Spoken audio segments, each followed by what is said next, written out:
Բարի լույս հարգելի հետևորդներ, եթերում ABC լուրերի առավոտվա թողարկումն է, ես Սվետլանա Պետրոսյանն եմ։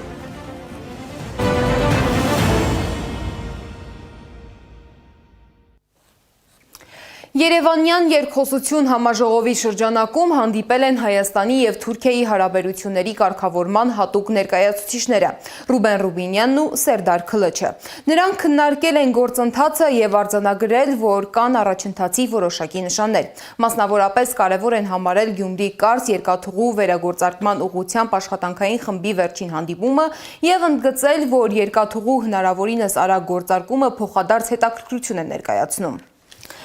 Կարգավորման թեման շարունակվել է նաև համաժողովի շրջանակում լայն քննարկմամբ, որտեղ մեկ սեղանի շուրջ էին հավաքվել հայ, թուրք, ադրբեջանցի, վրացի և եվրոպացի ներկայացուցիչները։ Ազգային ժողովի արտաքին հարաբերությունների մշտական հանձնաժողովի նախագահ Ռուբեն Ռուբինյանի խոսքով այս հավաքը ցույց է տալիս, որ ճիշտ ուղղությամբ են ընթանում։ Անշուշտ երկաթուղիներ, ճանապարհներ եւ ենթակառուցվածքներ կան, որոնք կապում են Թուրքիան եւ Վրաստանը Ադրբեջանին, բայց մի կենսական պակասող կապուղի կա։ Հայաստանը որևէ երկաթուղի չունի դեպի Եվրամիություն, քանի որ ցավոք սրտի առ այսօր մենք հնարավորություն չենք ունեցել Հայաստանի եւ Թուրքիայի միջև անխոչնդոտ երկաթուղային ուղի ունենալու։ Ուստի, եթե սա տեղի ունենար, կստեղծեր հսկայական հնարավորություններ թե Հայաստանի համար, թե Թուրքիայի, թե Ադրբեջանի և թե Վրաստանի։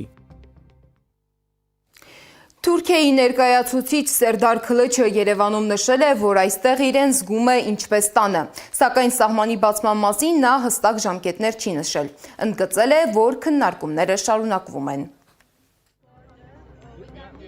Մենք արդեն որոշել ենք, երբ ժամանակը գա, բոլոր մանրամասները քննարկվեն, ամեն ինչ կատարվի, կբացենք սահմանը։ Շինարարությունը գրեթե ավարտված է, բայց պետք է լուծել որոշ հարցեր, մարդկանց իրազեկել այդ մասին, միացնել ինտերնետը եւ այլն։ Մենք դեռ ժամանակ ունենք սահմանի ամբողջական վերականգնման համար։ Իսկ Ադրբեջանի ներկայացուցիչ Ռուսիֆ Հուսեյնովը առիթը բաց չի թողել դժգոհելու ԵԱԿ Մինսկի խմբից։ Միևնույն ժամանակ նա նշել է, որ իր երկիրը բաց է այն նախաձեռնությունների համար, որոնք կարող են նպաստել խաղաղությանը և տարածաշրջանային գործակցությանը, ինչպես օրինակ ԱՄՆ թրիփ նախագիծն է։ Հետպատերազմյան այս վերակարգաբերումների շրջանում ադրբեջանական կողմը նախընտրում է երկկողմանի ներգրավվածությունը, դա լինի Վրաստանի հետ հարաբերություններում, թե Հայաստանի։ Մասնավորապես, Հայաստանի հետ հիմա մենք ունենք գործակցության բազմաթիվ ուղիներ, օրինակ, խաղաղության գործընթաց, սահմանազատում, սահմանագծում, փոխկապակցվածություն, առևտուր։ Սրանք երկրների կողմից առաջ մղվող գործընթացներ են։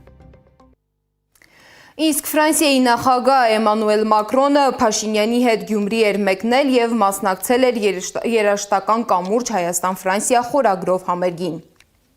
Ես իրեն ասում էի, որ դուք Հայաստանում շատ մեծ ժողովրդականություն եք վայելում, ինքն էլ ասում է դե լավ երևի չափազանցնում ես։ Հիմա ամեն անգամ, երբ որ այսպիսի տեսարան է լինում, ես անդադ իրեն հիշեցնում եմ, ասում եմ, տես որ չէի չափազանցնում։ Խնդրում եմ մի հատ բուռը ծափերով նախագահ Մակրոնին ողջունել։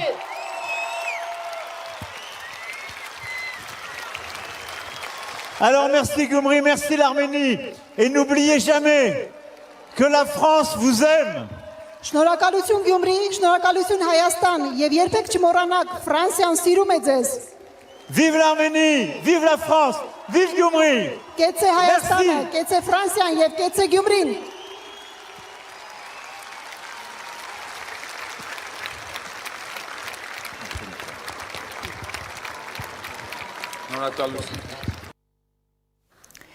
Սակայն կուլիսներում միջադեպ է տեղի ունեցել։ Գյումրիում ոստիկանները թույլ չեն տվել Շիրակի թեմի առաջնորդ Միքայել arczepiskopos Աջապահյանի աջակիցների մոտենալ Ֆրանսիայի նախագահին իրենց բողոքի ձայնը բարձրացնելու և ակցիա իրականացնելու համար։ Սպուտնիկ Արմենիան հայտնել է, որ Շիրակի թեմի երիտասարդաց միության անդամները Ազատություն Միքայել Սրբազանի գրությամբ շապիկներով և պաստառներով փորձում էին մոտենալ Ֆրանսիայի նախագահին և ասել, որ Հայաստանում խոսքի ազատություն չկա, այն շղթայված է։ Կարողացաք իրականացնել ձեր քաղաքական ակցիան եւ որն էր, հա, քաղաքական ակցիան։ Իրականում, երբ որ մենք ուզեցանք ցույց տանք մեր հագուստը, եկան մոտ 5-6 շարքով ոստիկանական խումբ ու կանգնեցին մեր դիմացը, նաև այն մյուս կողմում, երբ որ մենք մեր ընկերներն էին կանգնած, նույնպես իրենց փակեցին, որպեսզի հանկարծ չերևա ոչ նկարը, ոչ էլ կարողանանք խոսել, բայց մենք կարող ենք միշտ խոսել։ Որն էր ձեր պահանջը։ Մենք ազատություն ենք ուզում Միքայել Սրբազանին։ Ազատություն Միքայել Սրբազանին։ Փոխարենը երիտասարդները առաջնորդարանի պատշգամբից պաստառ են կախել Սրբազան հայր ձեր կողքին ենք գրությամբ։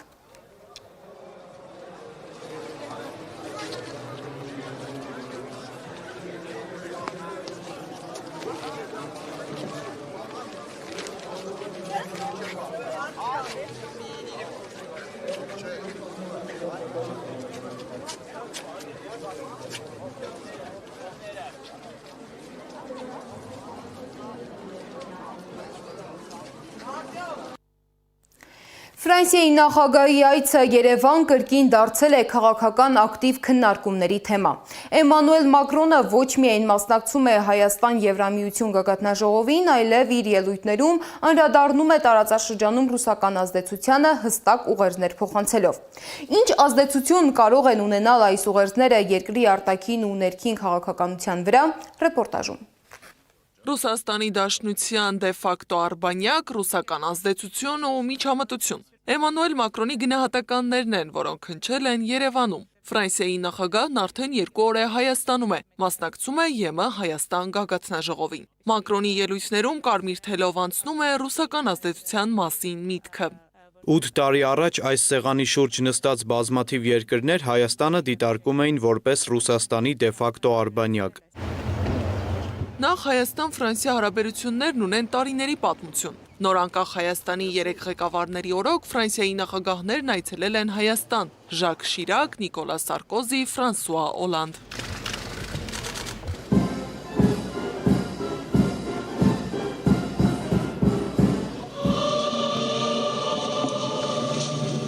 Եվ հենց ինքը, Մակրոնը, սա Ֆրանսիայի նախագահի երկրորդ այցն է Հայաստան, առաջինը 2018-ին էր։ Մակրոնի խոսքով կան միջամտություններ օտարերկրյա գործակալների միջոցով Մոսկվայի պատվերով, որոնք փորձում են կեղծել ժողովրդավարությունը։ Իսկ ֆրանսիացի լրագրողի հարցին, թե իր աջակցությունը Փաշինյանին ընտրությունից 1 ամիս առաջ նույնպես օտարերկրյա միջամտություն չէ, Մակրոնը պատասխանել է. Ես ստանձնում եմ այս գործընկերոջն աջակցելու պարտավորությունը, որին վստահում եմ 8 տարուց ի վեր, ինչպես արել եմ Մայա Սանդուի դեպքում։ Ես ստանձնում եմ այս որոշումը պաշտպանել Եվրոպան, Եվրոպայի որոշումները գալով այստեղ, բայց դա նույնը չէ, ինչ այդ փոխազդեցությունները, այդ տեղեկատվական մանիպուլյացիան ԶԼՄ-ների միջոցով, կեղծ տեղեկատվություն տարածելու միջոցով, փորձելով ապակայունացնել իրավական պետությունը։ Քաղաքագետի խոսքով Եվրոպան Հայաստանը դիտարկում է որպես հարթակ, որին կարող է ներգրավել հակառուսական եւ արևմուտք արևելք պայքարի մեջ։ Եկեք Մակրոնին հիշեցնենք, որ հենց իր խաղաղությամբ 2022 թվականին, իր համառությամբ, ինչպես Նիկոլ Փաշինյանն է ասում, իր սկզբում գայնությամբ, ինչպես ասում է նույն Փաշինյանը, Արցախը դե յուրե հանձնվեց Ադրբեջանին, այս իշխանությունը երկորավել իշխանության մնալու համար, ըստ էության Հայաստանի Հանրապետությունը եւ մեզ բոլորիս ուրախ ժպիտների ներքո եւ ծափարությունների տակ նետում է կոպիտ ասած, բախման երախը աշխարհակաղակական։ Ինչու Ֆրանսիան չի մտահոգվում օկուպացված Արցախում տեղի ունեցող մշակութային վանդալիզմով կամ եկեղեցիների ավերումով, հարցնում է քաղաքագետը։ Աբովյանը վստահ է, այս հայտարարությունների տողատակերում կան վտանգավորականներ։ Եվրոպան դիտարկում է Հայաստանին որպես բուֆերային մսացու երկիր, նույն Մակրոնն էր անվանել Հայաստանը բուֆերային երկիր, հասկանում եք։ Իսկ այդ պարագայում համապատասխան վերաբերմունք է լինելու բոլորի կողմից, թե ամերիկացիների, թե ռուսների, թե իրանցիների, թե եվրոպացիների, թե թուրքերի, ադրբեջանցիների մասին էլ ընդհանրապես չեմ խոսում։ Իսկ Եվրոպայի Հայաստանում արած հայտարարությունների պատասխանը չի ուշանալու, համոզված են փորձագետները։ Պաշտոնական Երևանի լռության գինն էլ վճարելու է շարքային քաղաքացին։ Միևնույն ժամանակ Երևանում անցկացվող գագաթնաժողովը ցույց է տալիս, որ խոսքը միայն հայտարարությունների մասին չէ։ Տեղի են ունենում բարձր մակարդակի հանդիպումներ, ստորագրվում են փաստաթղթեր, քննարկվում են նոր գործակցային ծրագրեր։ Այս ամենը վկայում է, որ Հայաստան-Եվրոպա հարաբերությունները մտնում են նոր փուլ, սակայն այստեղ կա նաև ավելի լայն պատկեր։ Այս գագաթնաժողովը միայն գործակցության մասին չէ։ Փորձագետների գնահատմամբ այն նաև ցույց է տալիս փոփոխվող Եվրոպան, հին քաղաքական ցիկլի ավարտի եւ նոր վերադասավորման շեմին։ Իսկ ինչ արդյունք ունեցավ Հայաստան-Եվրամիություն գագաթնաժողովը, ինչ դեր ունի Երևանը այս գործընթացում, ռեպորտաժում։ Նիկոլ Փաշինյանն ու Էմանուել Մակրոնը Հայաստանի եւ Ֆրանսիայի միջև ռազմավարական գործընկերության հաստատման մասին համատեղ հռչակագիր են ստորագրել։ Մի շարք այլ փաստաթղթեր եւս ստորագրվեցին Հայաստանի եւ Ֆրանսիայի միջև Փաշինյանի եւ Մակրոնի ներկայությամբ։ Դրանից առաջ նախագահականի հարկի տակ Հայաստան-Եվրամիություն գագաթնաժողովի արդյունքներով ստորագրվել են նաև մի շարք փաստաթղթեր։ Մասնավորապես տեղի է ունեցել Հայաստան-Եվրամիություն կապակցվածության գործընկերության վերաբերյալ փաստաթղթի ստորագրումը։ Այն ստորագրել են արտաքին գործերի նախարարի տեղակալ Վահան Կոստանյանը եւ Եվրոպական հանձնաժողովի ընդլայնման եւ արևելյան հարևանության գլխավոր տնօրինության, արևելյան հարևանության եւ Թուրքիայի հարցերով տնօրեն Ադրին Կիրալին։ Երևանում անցկացվող Եվրոպական քաղաքական համայնքի գագաթնաժողովն առաջին հայացքից թվում էր եվրոպական միասնականության ցուցադրություն, սակայն խորքում այն ավելի շատ բացահայտում էր մեկ այլ իրականություն՝ Եվրոպա, որը գտնվում է ոչ թե կայունության, այլ վերադասավորման փուլում։ Քաղաքագետ Վլադիմիր Մարտիրոսյանի գնահատմամբ Երևանում հավաքված կազմը լիովին չի ներկայացնում վաղվա Եվրոպան։ ԵՔՀ Երևանյան կազմը ոչ թե ապագայի արդեն ձևավորված Եվրոպան է, այլ հին եվրոպական քաղաքական ցիկլի վերջին մեծ հավաքներից մեկը։ Հայաստանը հյուրընկալում է ոչ միայն առաջնորդների, այլ նաև ավարտվող մանդատների, թուլացող լեգիտիմությունների եւ նոր եվրոպական վերադասավորման միջանկյալ պահը։ Այս ֆոնին հաճախ առանձնացվում են առանցքային դեմքերը՝ Էմանուել Մակրոն, Քիր Սթարմեր, նաև եվրոպական ինստիտուցիոնալ շարունակականությունը ներկայացնող Անտոնիո Կոշտան եւ Ուրսուլա ֆոն դեր Լայենը։ Սակայն ըստ վերլուծությունների նրանց ներկայությունը ավելի շատ ապահովում է համակարգի շարունակականությունը, քան արտացոլում նոր քաղաքական լեգիտիմացիան։ Մեկ այլ դիտարկմամբ եվրոպական քաղաքական դաշտը ներկայումս ձևափոխման փուլում է։ Քաղաքագետ Արա Պողոսյանի խոսքով արտաքին փայլուն ձևաչափից դուրս առկա են խորքային հակասություններ։ Կա գեղեցիկ արտաքին տեսք, որի մեջ կան բազմաթիվ խնդիրներ, եվրոպական առաջնորդներ, ովքեր ունեն միմյանց հետ շատ ավելի հակադիր շահեր բազմաթիվ հարցերում, քան կոնսոլիդացնող շահեր։ Ընդ որում, եթե խոսենք գլոբալ արևմուտքի մասին, նկատում եմ ներառյալ Միացյալ Նահանգները, ներառյալ Կանադան եւ այն բոլոր պետությունները, որոնք ընկալվում են որպես հավաքական արևմուտք, մենք կտեսնենք, որ ձևավորվել է այնպիսի գլոբալ կոնյունկտուրա, որտեղ կան որոշակի տարաբաժանումներ, շահերի հակասություններ։ Պողոսյանի խոսքով Եվրոպան առաջիկա տարիներին կարող է կանգնել լուրջ ձևավորումների առաջ, ինչպես անվտանգային, այնպես էլ քաղաքական առումով։ Նրա գնահատմամբ այսօր արդեն տեսանելի են այդ փոփոխությունների նախանշանները թե ՆԱՏՕ-ի ներսում, թե եվրոպական երկրների միջև հարաբերություններում։ Միևնույն ժամանակ փորձագետը զգուշացնում է, նման գագաթնաժողովներից ակնկալվող անմիջական գործնական արդյունքները հաճախ չափազանցվում են։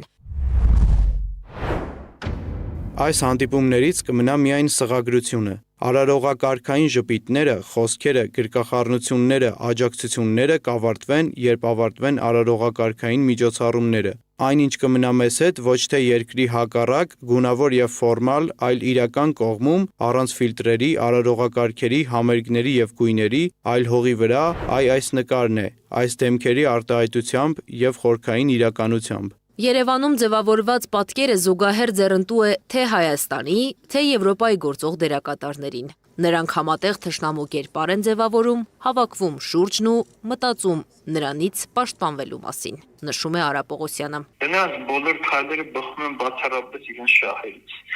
Միամտություն, մանկամտություն կլինի կարծելը, որ նույնիսկ իշխող ուժի վարկանիշի համար նրանք կգային Հայաստան, որպեսզի այդ վարկանիշը բարձրացնեն։ Նրանք ունեն իրենց շահերը, իրենց քաղաքական հաշվարկները, գեոպոլիտիկ մեսիջները, որոնց վրա հենվելու են։ Մի կողմից դիվանագիտական ակտիվություն, բարձր մակարդակի հանդիպումներ եւ եվրոպական ներկայություն, մյուս կողմից փորձագիտական զգուշավոր գնահատականներ եվրոպական ներքին գործընթացների վերաբերյալ։ Երևանն այս օրերին հյուրընկալում էր ոչ միայն եվրոպական առաջնորդների, այլ նաեւ քաղաքական անցումի մի փուլ, մի Եվրոպա, որն ինքնին ձևավորման փուլում է։ Անիա Բաղյան, Աշոտ Բարբարյան, ABC Media։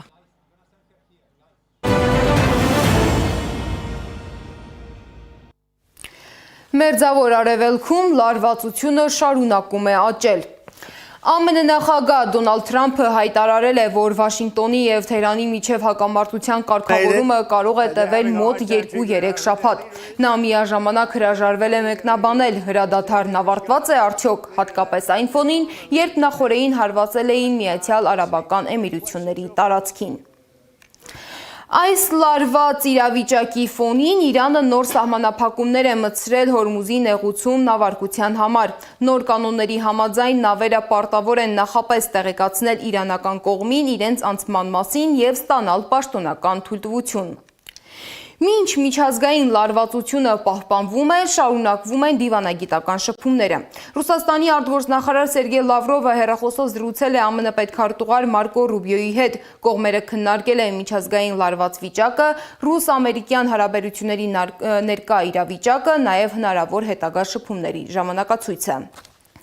Եվ վերջում եղանակի մասին։ Սպասվում են տեղումներ։ Մայրաքաղաքում այսօր ցերեկը սպասվում է 19-ից 21, իսկ երեկոյան 8-ից 10 աստիճան տաքություն։ Այս ժամի համար նախատեսել ենք այսքանը, շարունակեք հետևել մեր սոցիալական բոլոր ցանցերում կամ այցելեք մեր պաշտոնական կայք 3w.abcmedia.am։ Շնորհակալություն, որ մեզ հետ էիք, ABC լուրերի հաջորդ թողարկումը ժամը 12-ին է, կհանդիպենք։